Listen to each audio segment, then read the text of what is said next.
This episode brought to you by GTM AI Academy. Learn AI from a globally trusted resource. Coach K, Jonathan Carfort. Their bundle, Enablement AI Mastery, includes both the core Generative AI Foundations course and Enablement AI Mastery specifically. Each course has a value of $599 individually, but Coach K is offering them as a bundle with reduced pricing. And as a listener of the Inside Sales Enablement podcast, if you act now, you can use code ISE30 to get an additional 30% off of the entire thing. You will also receive free access to the GTM AI Tools demo library. Coach K has done the demos, so you don't have to, and offers his straight shooting opinion, fact-based through an enablement lens. Go to www.gtmaiacademy.com and enter code ISE30 today and elevate your AI enablement game. Welcome to the Inside Sales Enablement podcast. Where has the profession been? Where is it now? And where is it heading? What does it mean to you, your company, other functions, the market? Find out here. Join the founding father of the sales enablement profession, Scott Santucci, and trailblazer Brian Lambert as they take you behind the scenes of the birth of an industry. The Inside Sales Enablement podcast starts now. Hello, I'm Scott Santucci. Hey, and I'm Brian Lambert, and we are the Sales Enablement Insiders. Our podcast is dedicated to asking the big questions that you may be wondering about sales enablement. Are you frustrated that maybe something's not quite right? Do you believe that sales enablement should be adding more value than it really is? In this podcast, we're going to talk about today something that's very near and dear to my heart, and that's training and learning. So Scott, what do you have for us? Thank you, Brian. And as always, we try to frame out the topic that we're discussing by bringing other examples to the table so that we have better insights and better perspective to discuss it. I have the great fortune, or if I were a 12-year-old rewriting many reports over and over and over again, the misfortune of having an educator for a mother. And my mom has worked in developing curriculum and learning for many years and has all kinds of masters in training, and she's an educator through and through and through. Well, one of the things that's interesting, as we all know, the curriculum for students and the curriculum for adult learning has gone off into different branches. And one thing that's being exposed to all of that information, you hear a lot of things. And one of the things that I'm particularly attuned to is this whole idea of the K through 12 state of educating our children. In the United States, we spend the most, more than any other industrialized country in the entire world, on spending per student. Yet, if you look at test scores and results, we're down towards the bottom. So the question is, what are we getting for all that money and where is it going? And that tends to be a hot topic in a lot of different reformers and perspectives about how we improve education. So Scott, that's great. As usual, great facts, great story. But in the corporate world, I don't have very many high schoolers that work here. So what does that have to do with sales enablement? What is that? Right. So I love that question. And what does that have to do with anything? Why are we talking about that? Well, the reason that we're talking about that is I often get the opportunity to have one-on-one conversations with CEOs. And the reason that I'm there having that conversation is, of course, they're concerned with the productivity of their sales force. So my first question is, well, how sure are you that it's the effectiveness or it's the quality of the reps? Have you looked at, say, your products and services? CEO answer is always, well, we've done a lot of research into that. That's a good question. We've gotten Bain, McKinsey, or some external person to validate their corporate strategy. We've got great feedback about our products and services. We feel fantastic about it. It's not our products and services. Like, okay, well, maybe have you thought about that it's your messaging and marketing? Well, we actually did a brand audit. The branding that we came out with is brand new, and we really like where we are with our branding and positioning. Our marketing department's generating a tremendous amount of leads, and those leads aren't getting followed up by the sales force, and it's very frustrating. We've got a lot of metrics and indicators from our marketing department about what kind of messaging is involved. So we're pretty certain it's the sales force. So then my next question is, okay, well, if it's the sales force, then have you been hiring the right people? Maybe what you've been doing is been hiring the wrong people all along. So the answer is, well, of course we hire the right people. We always we're really good about hiring best in breed. We hire with competitive salaries. We've got a great hiring process in place. And then I asked for sort of a follow-on question around that, which is, are the people who are still involved there 2 years ago? So in other words, all of the new recruits that you have that comprise the bulk of your sales force, are they all the same people? Yes, they're the same people. Mm-hmm. So basically my summary of that, Brian, is, and I say this to CEOs, is, well, let me summarize what I've heard. Your products are great. Your branding and positioning is great. You're hiring all the right people, yet somehow you have the wrong sales force today. Is that correct? And the CEO says yes. And then my question back to him is, are you looking at what you're doing? Because it seems like you're manufacturing the wrong reps. And then I'd be quiet. And then when that happens, it's always I never really thought about that. And we have a completely different question rather than launching into what kind of sales training program do we need to put in place, or how do we hold salespeople accountable, et cetera. Yeah, that makes sense. And it's an interesting way that you put it here. Are you manufacturing the right reps? So I have a people background, and that concept of manufacturing reps is something that the traditional L&D folks might rail against. But what do you mean by that, and what kind of dialogue do you have about this concept of manufacturing reps? Well, really what I mean by that is, just like there are people who are really looking at how do we improve the overall school system, maybe the system that we have for sellers is antiquated. And that's really the point. And what I don't mean to say, what I want to make sure is really clear to everybody listening, I'm not anti-sales training. I'm extremely pro-sales training. I'm extremely pro-skill development. I'm extremely pro-seller.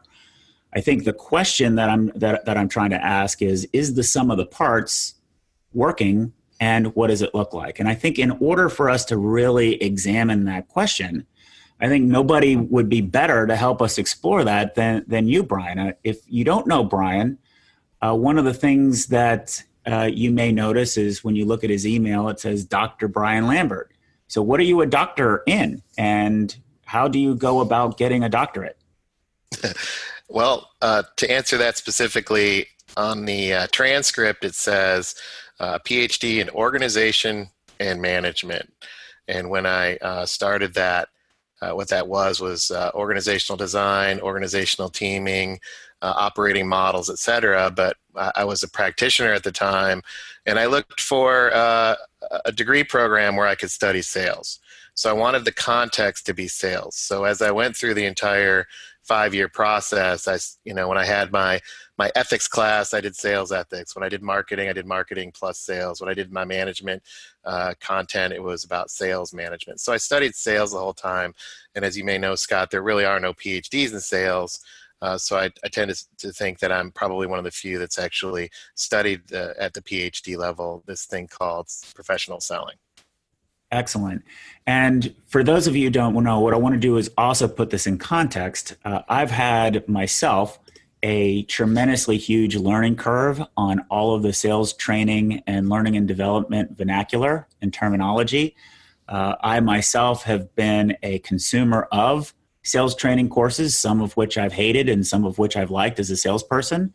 I've been a purchaser of sales training programs as a VP of sales and marketing, some of which I've liked and some of which I've hated. And now I'm in the business of actually designing some sales training programs, of which I don't really follow the traditional playbook.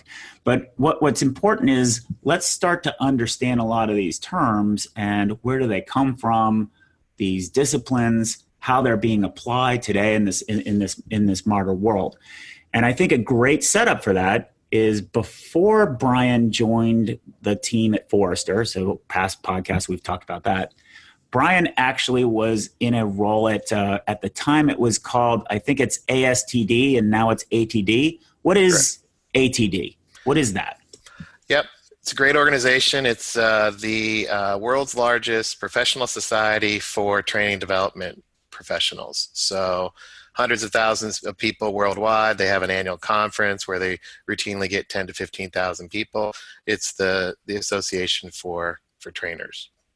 And that was started like in the 40s, right?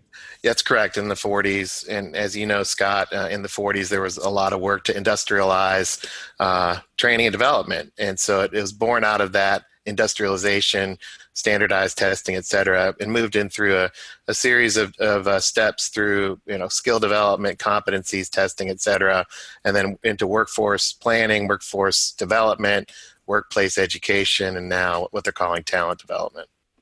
So when you worked at ATD, what was your role? What did you do? I had two primary roles. The first one was looking at the strategic direction of the organization. How could it better serve what was becoming more of a segmented view of the quote-unquote trainer? So what did that look like? What type of communities would be established, et cetera? And then with my background, I was a seller. I'd been in sales management, sales training. I stood up what is now the Sales Enablement Community of Practice, which was the first one of its kind in the organization. Well, so I need to understand this a little bit more. That seems like a lot of inside baseball for me, at least. Maybe the rest of you who are listening can really understand it. So first you said, as somebody who only really cares about sales training, I gather that there are other kinds of trainers in ATD. Help me understand that a little bit. Right. So it's a great question. First, when you look at the umbrella of training, it's this idea of helping individuals get the right skills and knowledge to be successful.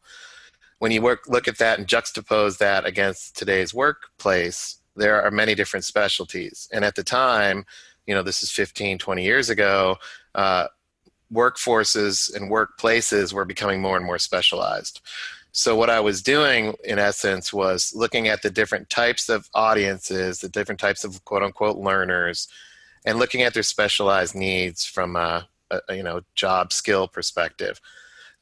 Traditionally, L&D people, trainers, tend to not engage sales teams.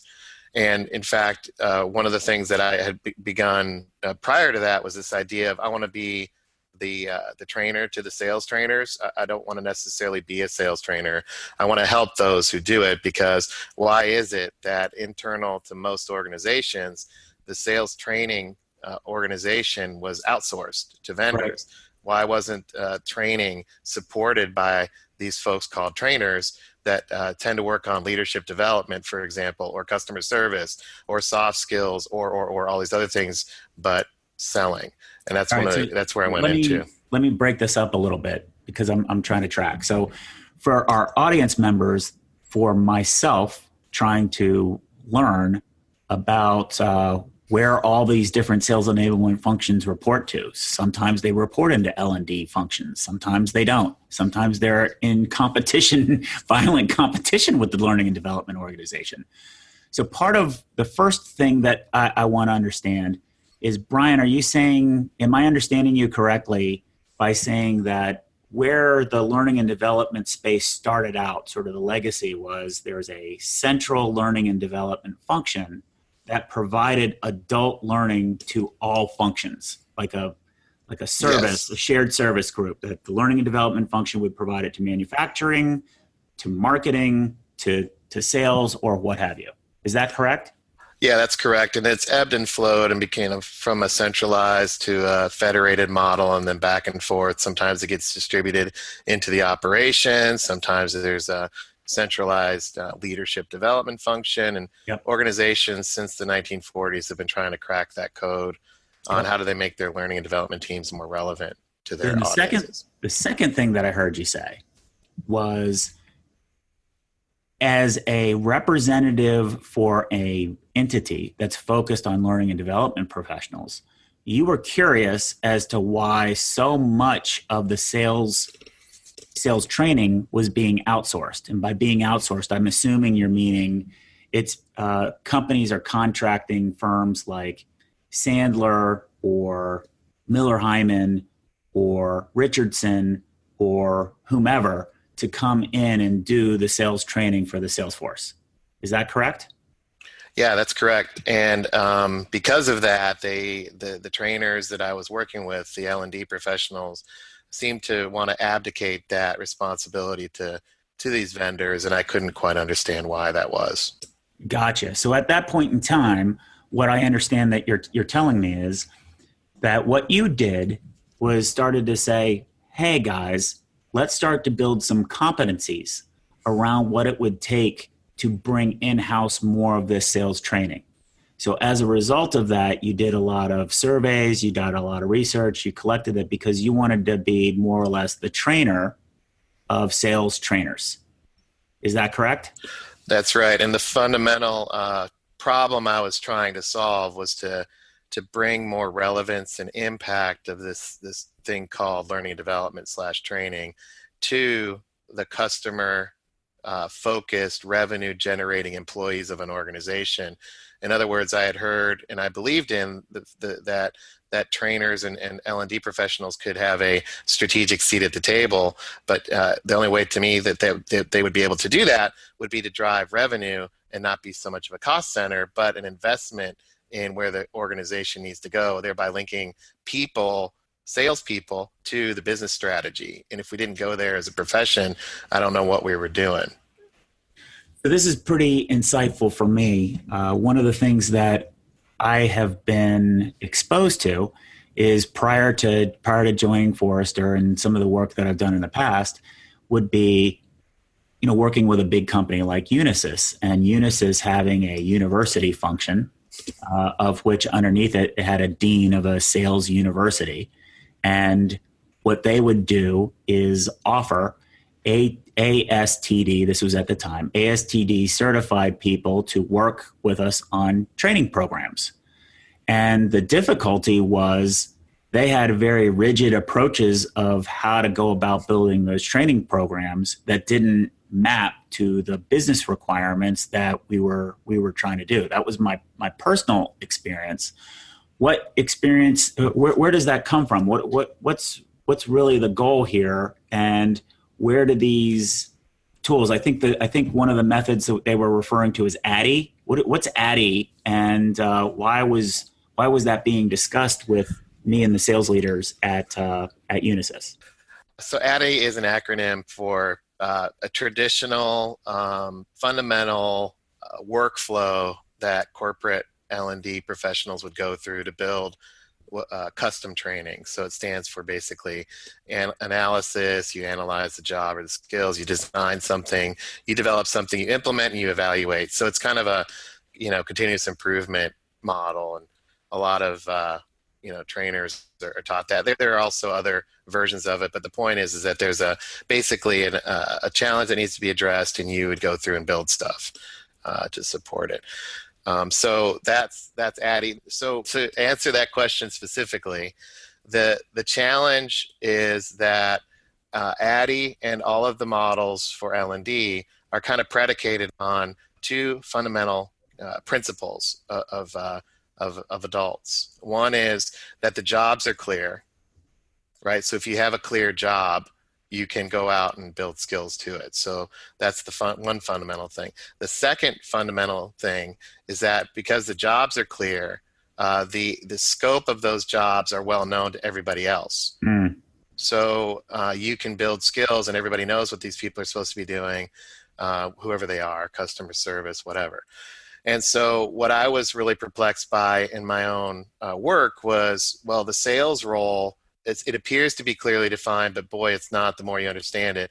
And also, we are going through a transition in business and in the broader landscape, that roles are evolving, and the skills required of today are not the skills required of tomorrow. So now what are we going to do? And by the way, shouldn't CEOs be expecting that the L&D function be able to help the organization evolve to that? So how does ADDIE help you do that when it's grounded on these two rear view mirror hardened principles that no longer exist anymore? Yeah, and to be fair to the trainer who at the time made me and the sales leadership extremely frustrated because the questions they were asking weren't at all aligned to what the goals were.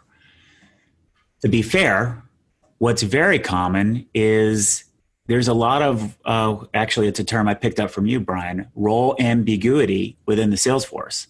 And it's not so much that sales roles tend to be defined more around sets of activities so that you can get a comp plan going. But there's not enough descriptors in there about exactly what is the nature of the job at hand. So are we asking our sellers to be more consultative or more transactional? Those differences aren't placed into most job descriptions today. There's just a lot of details in there about attributes or competencies or things like that, but not enough about how they get their work done. So I think that's something that we're seeing a change of. But when you have a functional group that's been built up since the 40s with a lot of existing infrastructure, it might be very difficult for those sales trainers to get outside that box and actually question or even think that they can question what the scope of a role is. Is that right? Like, what are some of the challenges that you're seeing, Brian, with regards to these emerging sales trainers? Yeah. So the concept of analysis, for example, a traditional approach to an analysis of a role could be a research project or it could be a series of interviews, but it's fairly quick. So just the concept of analyzing roles and selling, Scott, I don't know about you, we've been working together now 11 to 15 years or so. I don't think our analysis is quite solidified and is complete as trainers, and we're still doing analysis today after 15 years. You can't do a needs analysis on a sales force in 30 minutes by answering a bunch of questions, for example. So that's one of the challenges that sales trainers inside of companies have today. And back then, that was one of the things that I was trying to illuminate was the cross-functional nature, the internal navigation, this idea of spanning corporate boundaries, being out on a limb, et cetera. These are attributes of a role that require a higher level skill set and more of about a way of thinking, not a way of completing a task, right? And that's and this is why sometimes I don't tell people I have my PhD. I got pinged on LinkedIn. Hey, you had PhD on there, then you took it off, then you put it back on, then you took it off. It's my own internal battle because a lot of these concepts have academic background. And the research is required to understand, the brain science, the evolution of a workplace. There's a lot in the academic space, but the translation of that into execution is where I spend my time. And I just felt like it was important to understand the totality of what was going on from a human perspective. And I still use those things today, but I don't necessarily believe I should lead with it because the world has changed and it's more about having an impact in a conversation today than leading with a professional standing, et cetera. So I know I took us a little bit off, but I have this own internal battle here. That's great color. I really think that in a future podcast, we should get at the reactions that I had when you would introduce a lot of that terminology in our research meetings when we first started working at Fortune. Yeah, and we're still friends after all this time. But boy, yeah, it was interesting. And we should tell a day in the life of Scott and Brian back then. Boy, we would go at it, but we were both trying to understand each other was the thing. Yeah. Right. So what I'd like is to sort of wrap up on the ATD experience. You produced a lot of reports and did a lot of analysis. What were some of the reports and research that you did at ATD?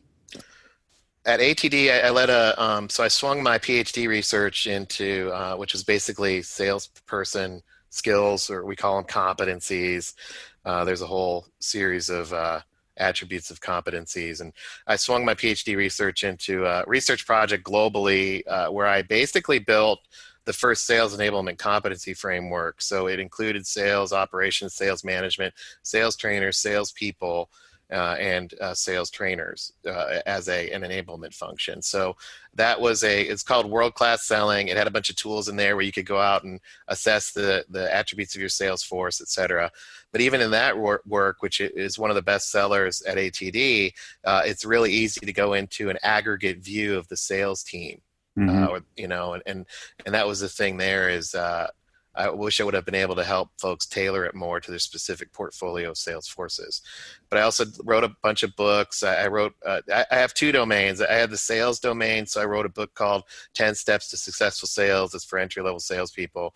And then on the other side, I had this L&D background, so I did a lot of certificates. I learned human performance improvement. I learned things like this ADDIE model that we talked about, so I have a heavy L&D background. And I think that set me up well when I joined Forrester to have a foot in both of those domains. Yes, and I think that background is important for us to understand it. One of the things that I'd like to point out is, our goal on this podcast is to talk about inside sales enablement.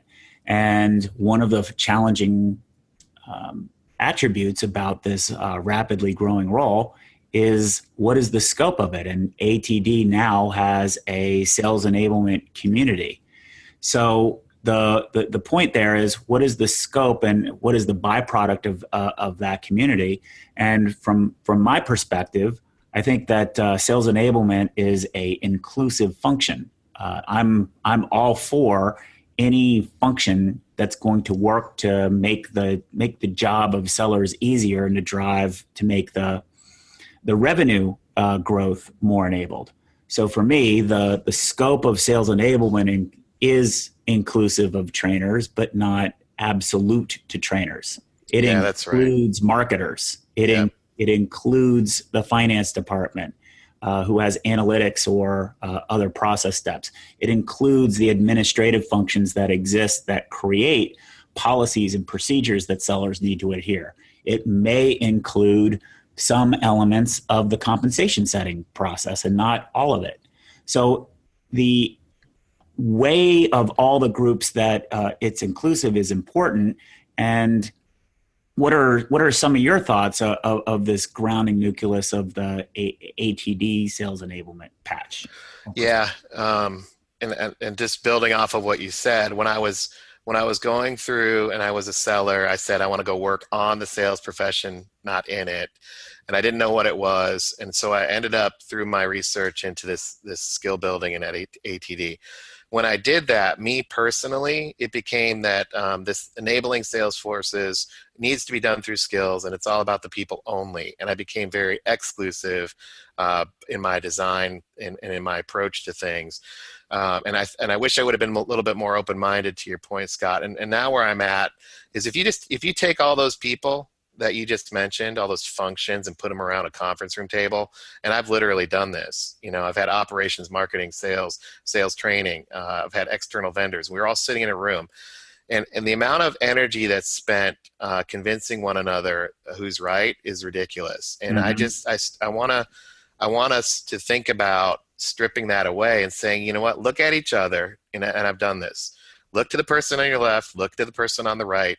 And you know what? Tell them that they're right, because they are right, and everybody's right in their own way. This is not about right and wrong anymore. And that's my own personal evolution. I thought I was 100% right. If everybody just did what I said, we would be good from an L&D perspective. But it's not. There's one aspect, one component, one pillar, and everybody's right. Now what? Now what of that is incredibly challenging, because you have all of this hardened view and an isolated view, including, my own background in L&D. I was extremely biased and rigid. So everybody's right. Now what? And then in that view, how do we move forward? And then what's the role of folks that understand how humans learn, how behaviors or competencies or skills need to be built, and how to model, somewhat of a reality in a safe way, so you don't have to practice on customers, can we just focus on that as Right. a profession? So we're at the point now where we wrap up and each of us share our takes. Let me share with you and our listeners what I get out of this conversation every single time. For me, the primary role or primary duty of sales enablement is to simplify things. And to your point that you articulated really well, we have lots of cooks in the kitchen. And let's just take the talent flavor of sales enablement. There are other flavors. Let's not get into marketing and content or anything like that. So let's go back to the first area that we talked about, which is the conversation with the CEO and you're manufacturing the wrong reps. Today, there's so many different individual people involved in that hiring process. So the way that I like to think about this is a hire to retire process end to end. And one of the things that I like to do is I like to look at a talent spec. And what's interesting is very few companies actually have one talent spec. I've seen some groups in learning development create these very rigid criteria of what they hire to. Most of the time, sales trainers are not privy to that information, so they train on something different. That spec goes out and gets broken down, and then there are other people involved. Maybe the hiring manager is responsible for writing out a job description. Then there's other people within the recruiting department that write job descriptions that are to promote it. There are recruiters involved. So there's a whole bunch of people just involved in just the recruiting process alone, step one. And then you go to the onboarding process, which there's a whole bunch of other cooks involved in that kitchen. Then you get into the coaching part, which we can do a deep dive into about how messy that is, about what the actual role of frontline sales managers are. Then we get into the development process, which is the training and all the different factors, of which sales training is only a small piece of all the training sellers get. And then you get on to how you evaluate performers. And when you do that inventory, just the sheer number of people inside your company with their own versions of Addy that they're looking at through the lens in is massive. So the first thing that I like to do is find a way to simplify something end to end. And that, for me, means taking an inventory of all the people. So part of what Brian's telling me helps me get more knowledgeable or empathetic about these individuals so that we can bring them along and empathize with them. That's one point. Any comments on that? Because that was a lot to share. Well, I think that's your take. That's one of your takeaways. Mine, to counter that, was not counter it, but to add on to that, is one of the things that is a takeaway for me is this idea of the CEO view of this. They're so clicked up that they tend to think in terms of a quote unquote system view. And are you manufacturing reps? And then, Scott, you click into that with this hire to retire. And I think our listeners have a choice to make in this, right? Because in your defense, sometimes people are like, well, Scott makes it so complicated. To me, you know what, Scott, you're not the one making it complicated. Our companies are. Mm-hmm. You happen to, as the father of the profession, be able to say, here's what it is. It just is what it is. And when I looked at it that lens, I had a choice to make, and it was do I go towards this and want to explore this in my role and the value add in that, or do I want to just shut it down? And it comes down to me, that scene in the Matrix, red pill or blue pill. And everybody has a choice to make on what pill they want. And, through this podcast series, we're going to offer the reality pill, and you gotta swallow it. If not, you're not going to listen anymore, because that's where we're going to go. We're going to go into that rabbit hole, and you simplify the rabbit hole, and it allows me to be clear on the value that L&D could bring, or the value that my flavor of enablement could bring to the cause, so that we're additive, so that the sum of the parts is greater than the whole. But we can't stick our head in the sand. Excellent. There's another lesson that I learned is one of the things that I've learned from you, Brian, is the whole idea of justifying, or not justifying, but providing measurement of completion or the value of training by the way people complete scores. Like, did they complete their test assignments? So very similar to how whether my son has completed physics, he got a 97 on it, then we judge him as, he's good at physics.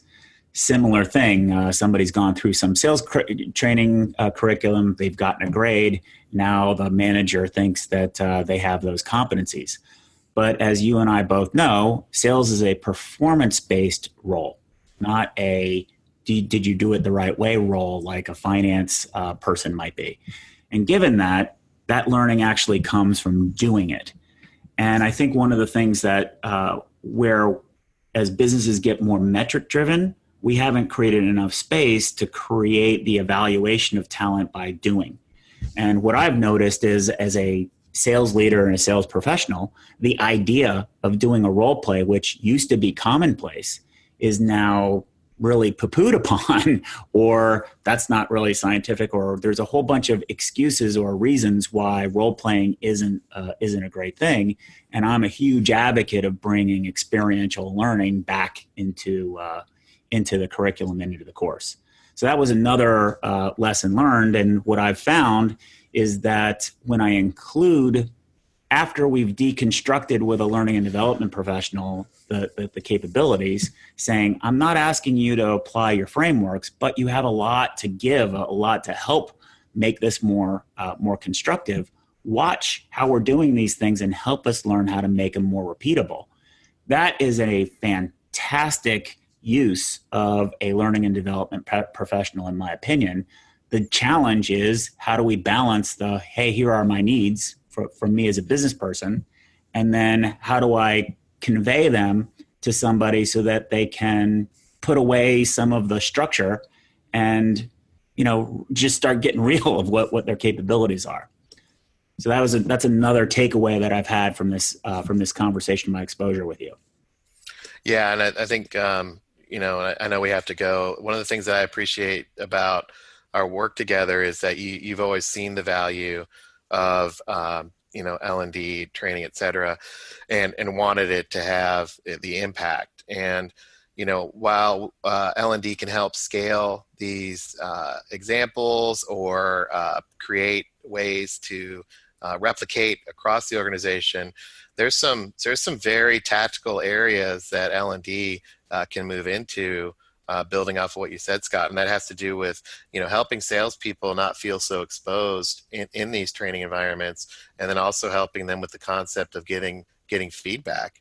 I deal with a lot of entry level and new salespeople, and the idea of being out in front of somebody freaks them out from their internal peers, and then when they get feedback, they shut down. Even if it's constructive feedback. So I don't know if it's generational or what, but that's, to me, an L&D thing is how do you help people and soften the beach for, behavioral-based learning or process-driven or learning by doing, because the learning by doing is not taught in schools today. So they come out and it's just boom. Yep. We're going to cover different kinds of, and what we're learning with regards to experiential learning, and help making that pain go away and increase the rep productivity time through experiential and situational learning. But that's a different episode. Yep. Thank you very much for your time, Brian. That was great insight. I really loved your stories. What we're asking you to do as a listener, please share with us what you took away from this. What lessons learned? How does Inside Sales Enablement podcast help you rethink and re-envision how you're working? Drop us a line at engage@insidese.com. Tell us a story. Give us a scene. Give us any kind of feedback. We're very encouraged by some of the initial responses of our initial podcast. Our goal is to create a learning environment, and part of that learning environment is to share some of the inside stories and lessons learned from many different people, many different perspectives. Brian, do you have any parting thoughts before we wrap up this episode? Nope. I appreciate everybody's feedback. It's been great. Thanks for the time. Excellent. So thank you, and join us next time in our next episode. See you then. Thanks for joining us. To become an insider and amplify your journey, make sure you've subscribed to our show. If you have an idea for what Scott and Brian can cover in a future podcast or have a story to share, please email them at engage@insidese.com. You can also connect with them online by going to insidese.com, following them on Twitter, or sending them a LinkedIn request.